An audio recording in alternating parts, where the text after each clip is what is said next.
నేర్చుకునవలసింది, నీవు చేయాల్సింది, నీవు చూపించాల్సింది. ద్వితీయోపదేశ కాండములో 6వ అధ్యాయం 4వ వాక్యం నుండి మనం చూస్తున్నట్లయితే దేవుని వాక్యం తిరిగి సెలవిస్తూ ఉంటున్నాడు.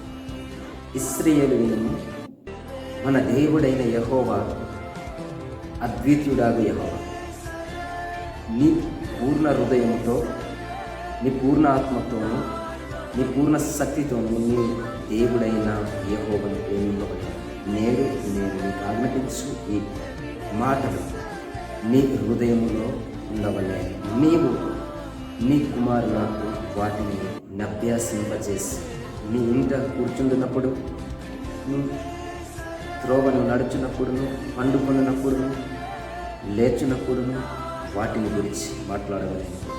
సూచనగా వాటిని నీ చేతికి కట్టుకున్నవలేను. అవి నీ కన్నుల నడుమ బాసికము వలె ఉండవలేను. నీ ఇంటి ద్వార బంధముల మీద, నీ గౌన్ల మీద వాటిని రాయవలేను. రైసులో సరే, నిజమండి. మనం నేర్పించాల్సింది ఒక్కరోజు మాత్రమే కాదు. మేము కూర్చున్నప్పుడు, పడుకున్నప్పుడు, నేర్చున్నప్పుడు, దారిని నడుస్తున్నప్పుడు ఈ పిల్లలకు, ఈ బిడ్డలకు నేర్పిస్తూ ముందుకెళ్ళాలని ప్రభు పేరిట మనం చేస్తాం. దయచేసి నేర్పించాలి. దేవుని వాక్యం ఈ పిల్లలకు ఆ పరలోకమందు ఉన్న తండ్రియే మనకు సృష్టికర్త, ఆ యేసుక్రీస్తు ప్రభువే మన సృష్టికర్త. ఆయనే మనల్ని సృష్టించిన వాడు, ఆయన మనల్ని పోషిస్తున్న వాడని మీరు చక్కగా నేర్పిస్తూ భయభక్తి కలిగి జీవించడానికి పిల్లలకి నేర్పిస్తారు. మీ పూర్ణ హృదయంతో, పూర్ణ ఆత్మతో, పూర్ణ మనసుతో ఆయన ప్రేమించినట్లయితే ఈ లోకంలో దేనిని కూడా మీరు ఆశించవు. నిజమైనటువంటి సృష్టికర్త దేవునే నీవు ప్రేమించినట్లయితే నీకు ఆస్తిపాస్తులు అవసరం లేదు. సమస్తము సృష్టించిన సృష్టికర్త అయిన దేవుని నీవు నిజంగా ప్రేమిస్తున్నట్లయితే ఆ సృష్టికర్త అయిన దేవుడు ఈ లోకము సమస్తను సృష్టించిన వాడు, ఆయన నిన్ను పోషించగలరని నేను మీకు తెలియపరుస్తున్నాను. నిజం.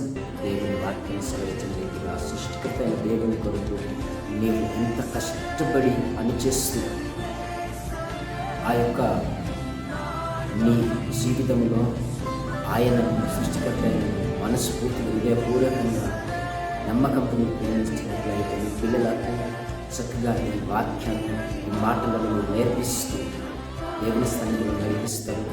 రాత్రి అనక, పగలనక, మధ్యాహ్నం అనక ప్రతిరోజు మీరు నేర్పించగలుగుతారని నీవు మనమందరం దేవుని సన్నిధిలో కూర్చున్నటువంటి బిడ్డలు మనం ప్రభు ఒక మాటలు మన పిల్లలకు నేర్పిస్తూ మనమందరం ఆయన సృష్టికర్త అయి ఉన్నాడు. ఆ సృష్టికర్త అయిన దేవుని మాత్రమే మనం పూజిద్దామని మనం మన పిల్లలకు నేర్పించినట్లయితే వాళ్ళు త్రోవ తప్పిపోయి ఉడిగిగా నేర్పినట్లుగా జారిపోకుండా వాళ్ళు నిలబడగలరు. ఎందుకంటే దేవుని వాక్యమే స్థిరపరుస్తుంది. మనమే వారిని బోధిస్తున్నప్పుడు, మనం వారిని నేర్పిస్తున్నప్పుడు వారందరూ చక్కగా నేర్చుకుంటారు, చక్కగా నడుస్తారు. నిజం. మనం దేవుని సన్నిధిలో జాగ్రత్త కలిగి మనం దేవుని ఒక భక్తిలోని మనం నేర్పించుకోవాలి. మన పిల్లలను వారు చక్కగా నేర్చుకొని ప్రభువులను సంతోషిస్తూ, ప్రభువునందు స్థిరులుగా నిలబడి దేవుని అందరినీ పిల్లలకు ప్రార్థన చేస్తూ, మన పిల్లలను మంచి మాటలు నేర్పిస్తూ, మంచిగా దేవుని సన్నిధిలో భక్తి కలిగడానికి దేవుని సన్నిధిలో నడిపిస్తూ మనం ముందుకు కొనసాగుదామని మనం చేస్తాం. దయచేసి మనం అందరం ఆయన పని కొరకే మనం స్థిరపరచడానికి, మన పిల్లలను ముందుకు కొనసాగించడానికి మనం ముందుకు పరిగెడతాం, మనం ముందుకు చూసుకుని మనం దేవుని సన్నిధిలో నడిపిద్దాం. వారు దయతో మీరు ఎవ్వరు కూడా మీ పిల్లలను వదిలేకండి. నేను చర్చకంటే చాలా అనుకోకండి, నేను బైబిల్తో చదివితే చాలా అనుకోకండి. మీరు చదివినట్లే మీ పిల్లలు చదవండి, మీరు ప్రార్థన చేసినట్లే మీ పిల్లలు ప్రార్థించండి, మీరు చర్చికి వస్తున్నప్పుడు వారు చర్చికి రావాలి. ఖచ్చితంగా మీ పిల్లలు చర్చిలో నడిపించండి, బైబిల్ చదివించండి, పాటలు పాడించండి, వారిని ప్రార్థన నేర్పించండి, భక్తిలోనికి మీరు నడిపించండి. అప్పుడు నిజంగా దేవుని వాక్యం సెలవిస్తుంది. మనం కూర్చున్నప్పుడు, నిలుచున్నప్పుడు, లేచినప్పుడు, పడుకున్నప్పుడు, దారి నడుస్తున్నప్పుడు కూడా ఆ మాటలే మనం బోధించాలి. మంచి మాటలు ఆ పిల్లలకు నేర్పించాలి. ఆ సృష్టికర్త అయిన యేసయ్య గురించి మనం నేర్పించినట్లయితే వారు కుడికి ఎడమకి జారిపోకుండా, దిగజారిపోకుండా, పడిపోకుండా, లోకంలో పడిపోకుండా, లోకంలో మునిగిపోకుండా వారందరూ నిజంగా మన పిల్లలు చక్కగా స్థిరపడి దేవుని పరిచయంలో ముందుకు సాగుతారనుకుంటున్నాను. నిజంగా మనమందరం వారికి ప్రార్థన చేస్తూ ప్రార్థించాలి. వారిని మనం దేవుని భక్తిగా పెంచుతాం.